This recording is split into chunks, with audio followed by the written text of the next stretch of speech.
morning, good afternoon, and good evening, whenever and wherever you are. And welcome back to the Beta Plan as we return to the Vampire The Masquerade, the final nights.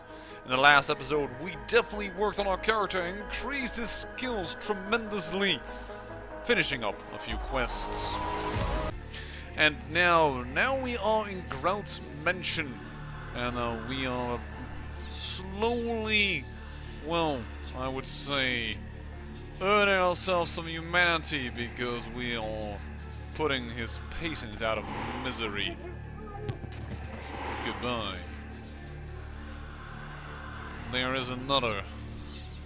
And luckily, thanks to our excavates, well,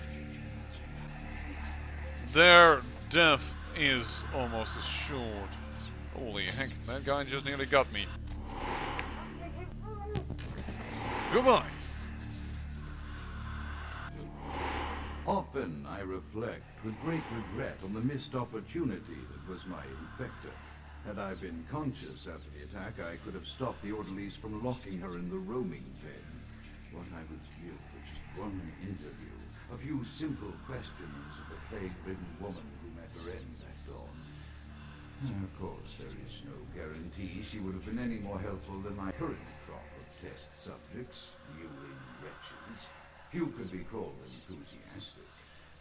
Given the nature of the tests, I cannot expect the same fervor from all, but a modicum of cooperation would be appreciated.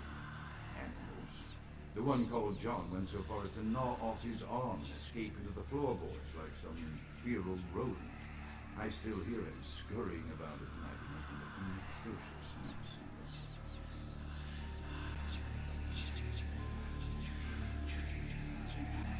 And this is why I believe you can never do this My place studies proceed at a late in one episode. pace. I'm mired in a foul ennui as my wife's illness advances. My subjects grow restless without proper supervision, but I cannot pull myself back from this black depression. How many nights I've wasted now, gazing from the tower walk, pondering the frailty of existence. The fact of the matter is that these, well, intermissions, if you will, by Grout are just too awesome to, well, not hear.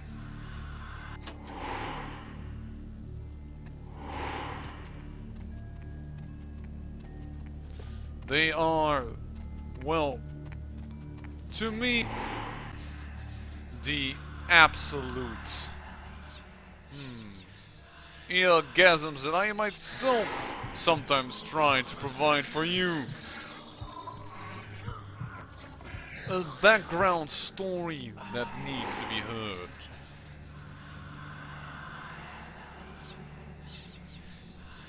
And I therefore do apologize that I spoke for just a tiny little bit, even for one line.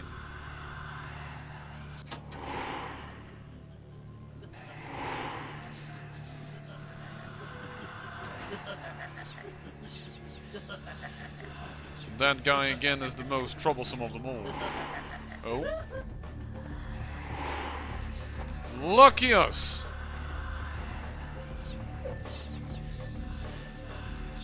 Apparently I bumped into him just a little too much. The question is now, will we be able to silently kill them nonetheless? Perhaps. Oh, hold on, I was about to stealth kill this guy, but then that one walked back. But guy, actually, I think it's a woman.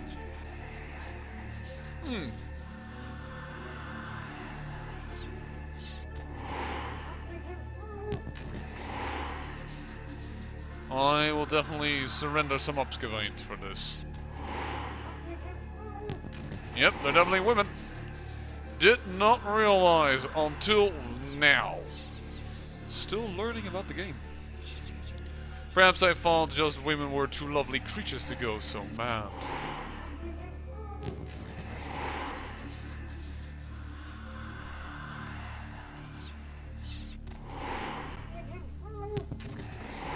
Goodbye. It was a pleasure doing business. Ah, we know where that leads. Very good. We have more than enough knives. Don't need to do anything with that. That's done. Alright.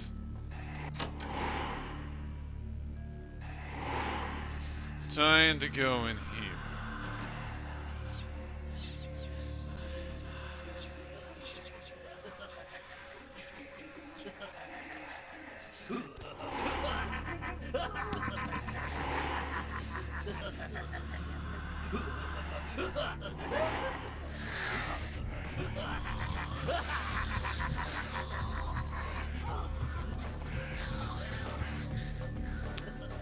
Hit the excavate button just a tiny little too late. Wait, what? Something tells me something odd is going on. After decades of solitary study into this affliction, I have learned that it is by no means mine alone. Indeed, the city is home to an entire society of similarly afflicted individuals with whom I've only recently made contact.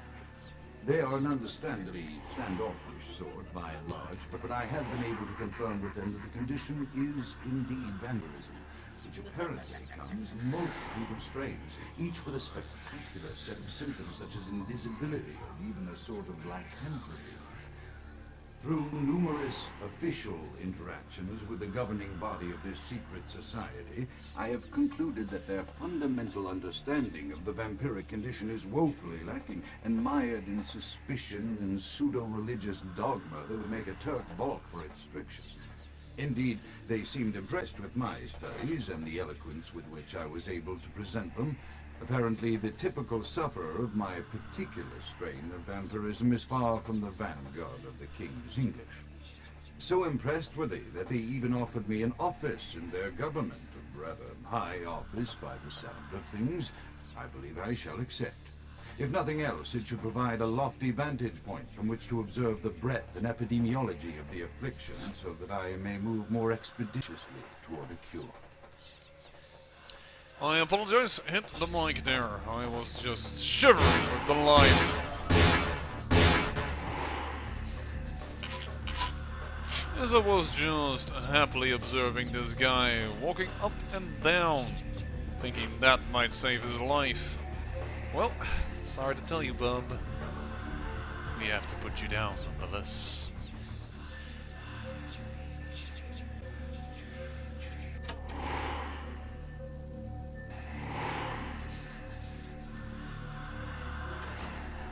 Back in the library.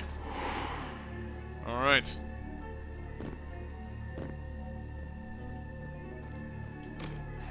I have accepted the role of Primogen for Clan Malkavian, the dreadfully winsome label applied to the particular strain of vampirism I suffer, so named for some supposed vampire father figure of old.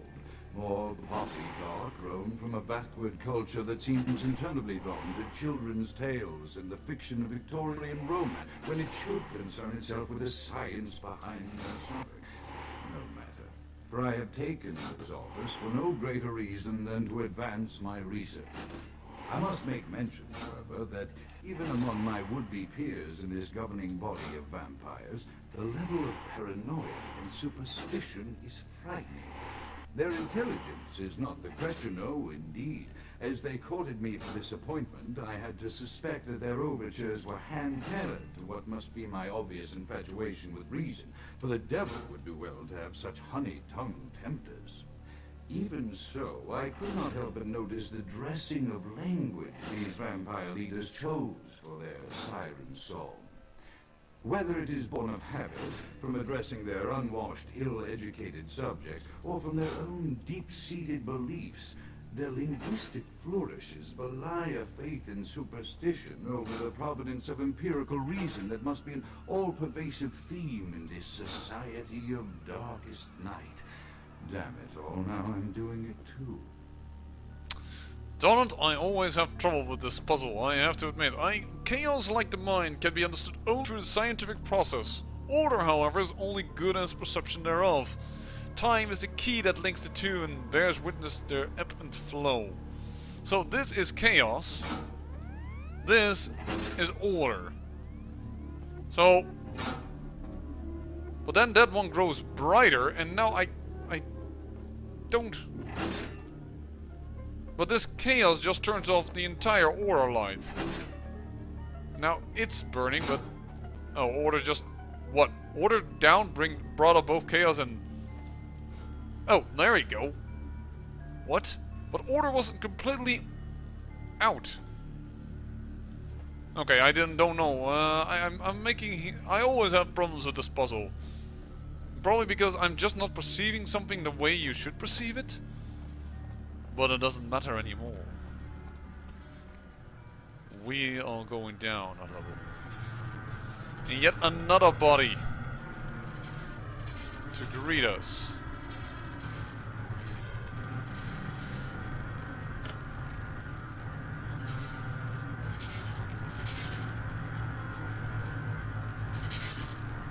Let us move carefully. Why would anyone have a trap such as this in their home is beyond me. I've heard of my sire before she was undone. And electricity is much like fire to us. It can bring our final death.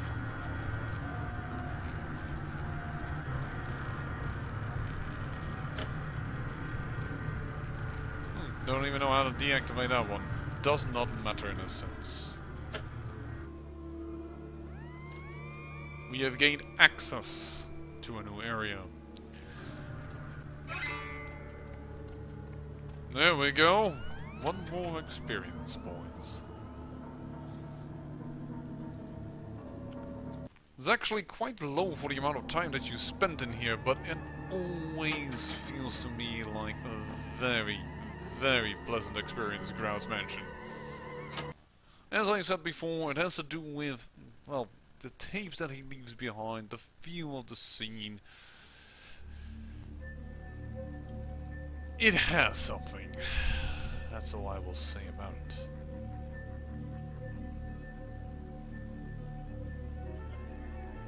I need to be careful that he doesn't see me. I would like to enter in there.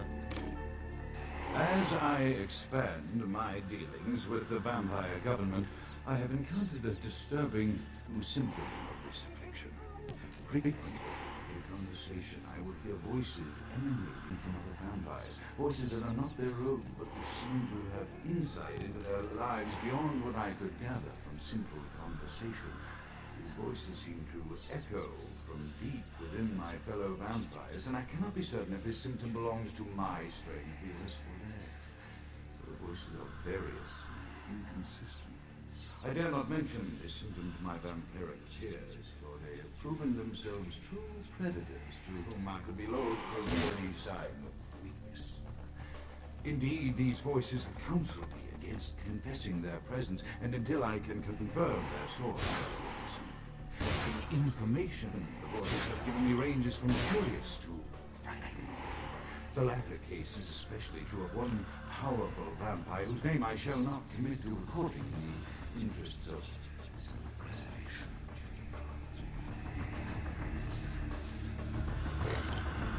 Well, unfortunately, when I tried to take his life, the creature was just about to turn around, apparently. Oh, whoa! And I just bumped into another one of them, apparently. Oh, I'm ready to drain your blood. Just so you know. Bit sloppy in this region. Unfortunate. Good. You return to your position. Most likely the problem was that I was... What? Why am I getting visible?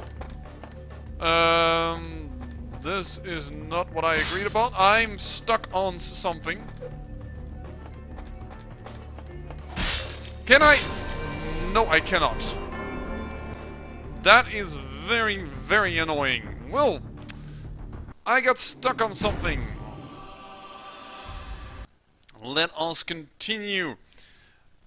And let's do that a little better this time, shall we?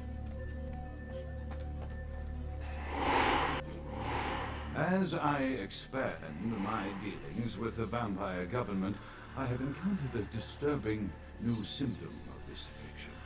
Frequently, in conversation, I will hear voices emanating from other vampires. Voices that are not their own, but seem to have insight into their lives beyond what I could gather from simple conversation. These voices seem to echo from deep within my fellow vampires, and I cannot be certain if this symptom belongs to my strain of the illustrious. The voices are various, inconsistent. I dare not mention this symptom to my vampiric peers, for they have proven themselves true predators to whom I could be loath to reveal any sign of weakness. Indeed, these voices have counseled me against confessing their presence, and until I can confirm their source, I will proceed. The information of the voices have given me ranges from curious to frightening. The latter case is especially true of one powerful vampire whose name I shall not commit to recording in the interests of self-preservation. Well, that went a lot smoother now, didn't it? Not bumping into him was indeed a very good idea. Now, why do I clean out this room, actually?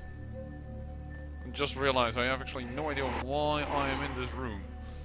I remember there was something about a key, but I seem to lack the inspection to notice the key's location. Well, that is annoying. Let's hope that our lockpick is good enough. At least found this morphine bottle. But something frightening tells me that I do not have enough. Actually, I do. That is interesting.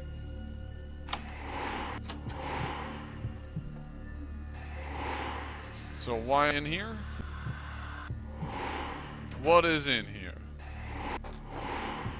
Probably normally I think there are some blood bags in here, but apparently once again I lack the inspection to actually see the item why I'm in here for. In a sense, I simply wasted some blood. Painful, to say the least. Well, we better get going.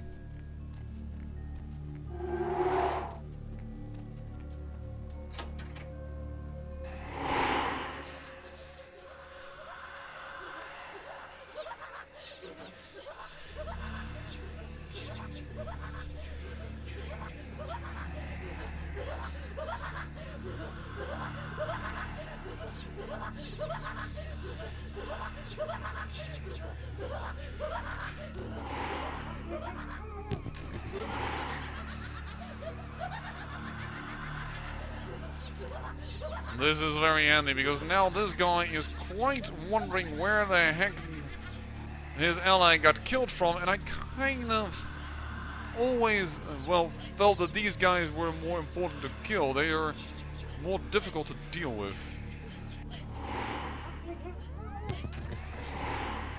The fact of the matter is that their hands do aggravated damage instead of a little bit of knife damage.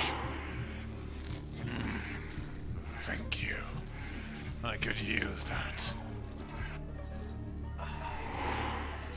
Perfect. Well, we didn't have yet a final death in this series, so, you know, death counter on 1.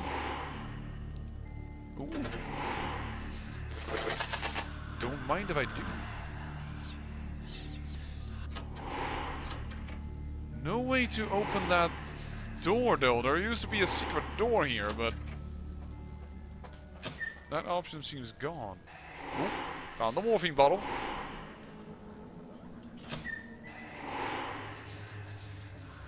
And in this region, I thought that the anti-tribal mod made a big mistake, adding an alien to the mix. It felt extremely out of place. So I hope that this mod has not done this mistake. Oh, whoa, whoa, whoa, whoa, whoa, whoa, whoa, whoa, whoa, whoa, whoa. Ow.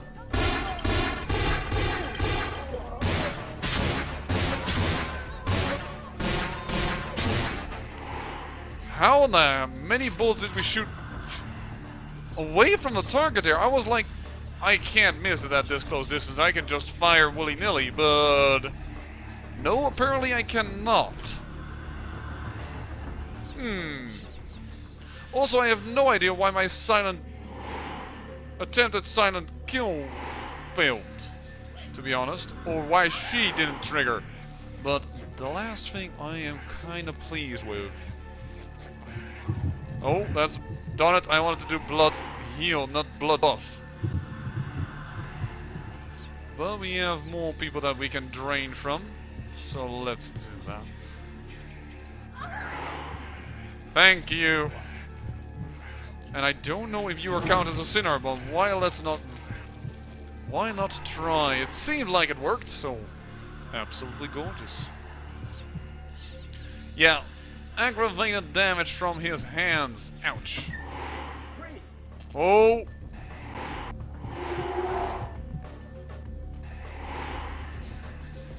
Interesting that they use the word freeze. Oh, come on, really?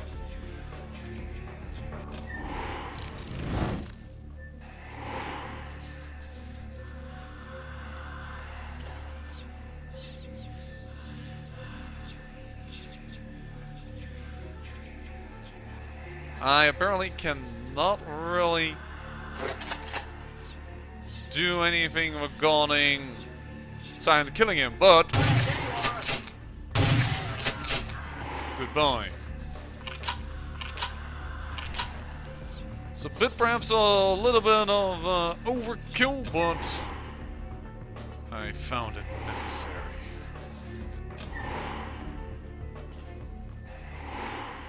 Half-bitten torso. Yee.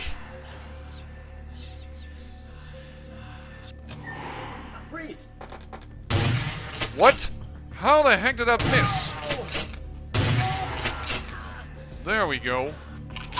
Once again, how the heck did that miss? But luckily we did find a few bullets, so they are fueling the entry into these cells.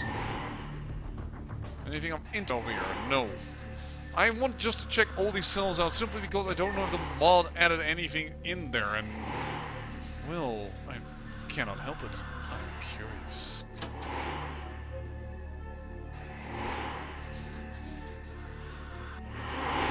Hey, stop right there. Of course.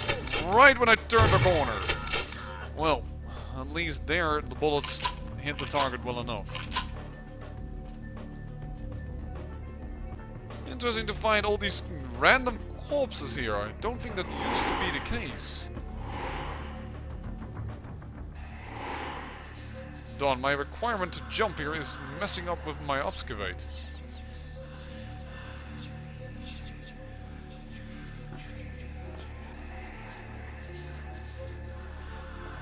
Oh, this is not going... He is so jumpy.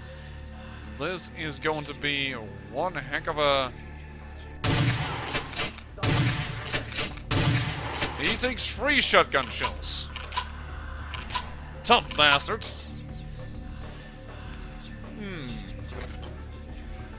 Actually, you know what? No. Let's do this. Let's do this. The voices have increased in frequency and direction. They have begun to stay with me long after conversation has ceased and are serving as quite a distraction. I fear others are beginning to notice my preoccupation at the vampire gatherings. I am thinking again of the particular vampire of whom I spoke previously, who I dare not name for my growing fear. If the voices are to be believed, then my caution is warranted, for they speak of his blackest crimes, both past and future. More than once, I have seen suspicion in his eyes and heard the distrust in his voice when speaking with me. The fear must register on my face, as it is all I can do in these moments to keep from crying out in chorus with the voices. I'm afraid the Malkavian strain is getting to you. I am no longer safe. I know it. The voices have proven themselves authentic, and I have withdrawn from the Vampire Society entirely. My absence will no doubt draw attention, but I could no longer hold my fragile composure around the ravenous eyes of my vampire peers, especially not around him. The voices compelled me to make what I fear is a Faustian bargain, but I had to, for their demands are constant and merciless. I have secluded myself within the mansion. I know he will strike out at me. He will go to any length to achieve his ambitions, and he knows it, I know. I have taken precautions to protect my beloved wife. The cure will have to wait until our immediate safety is guaranteed. The mansion was constructed with security in mind, but at that time I was not privy to the full range of vampire capabilities. The voices echo in the twisted corridors of my psyche, dark whisperings of a macabre and formless menace, the approach of which portends an end to all of this. Okay. I hope it is one of my demonic masters.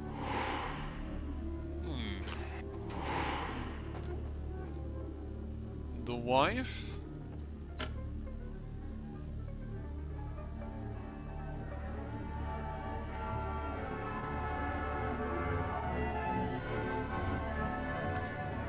A dead wife suspended in chronic sleep as a key.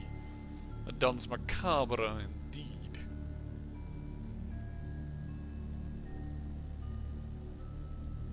Well, I think we're getting close. A rose. A picture of the two of them, most likely. A timepiece. A brain. A rabbit. And what I think is to be an amulet. I wish I could take one of those. They might be worth it. But first, where the heck is this Grout?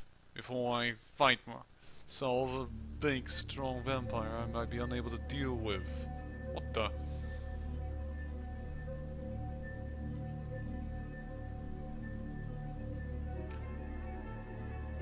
Staked in 3 different locations, then once through the heart and then burned to a crisp. This is not good. Oh, they removed all of the stuff down there. I'm not Grout. Grout's dead. Who the hell are you? Grout is dead? Pity it could not be by my hand. No matter. Soon your self-made kings and false prophets and all who bear the mark of the beast will be washed from the earth for the coming of the Lord. Oh, there will be a coming of our Lord indeed, but it will not be yours. Now you're starting to piss me off. Wait here until I get over there. As you burn, tell them it was Grünfeldbach who sent your damned soul to that lake of fire. All agents of Satan shall return to whence they came. Let this righteous display serve as a promise to all who serve the Archfiend Lacroix. I'm coming for you, Lacroix. By the power of the Lord, I will cleanse your black soul. Yeah, whatever. Not even daring to face me. Oh great, they're on fire.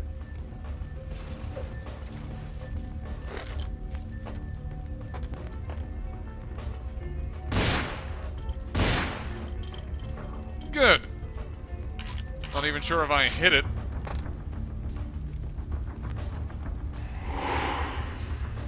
But I know I did not want it to touch me.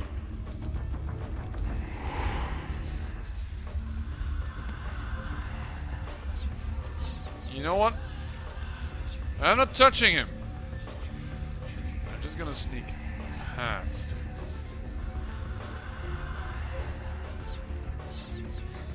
You two stand there until the end of time. I have no desire to play with you today. Burn you shall. You've caused me enough grievance as it is.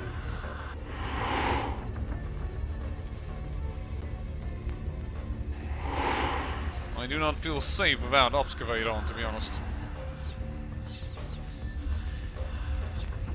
So this guy, how do they even remain their composure? Perhaps now they feel wholesome?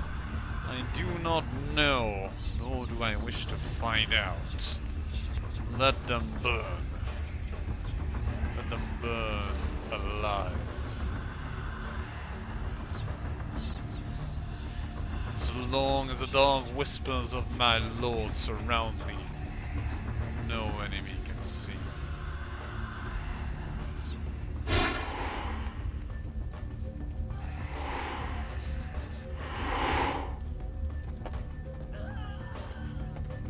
Well, some of these are screaming after...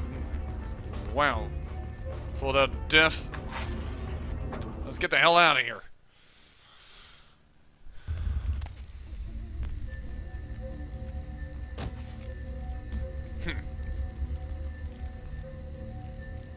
Shame, really. Beautiful place it was.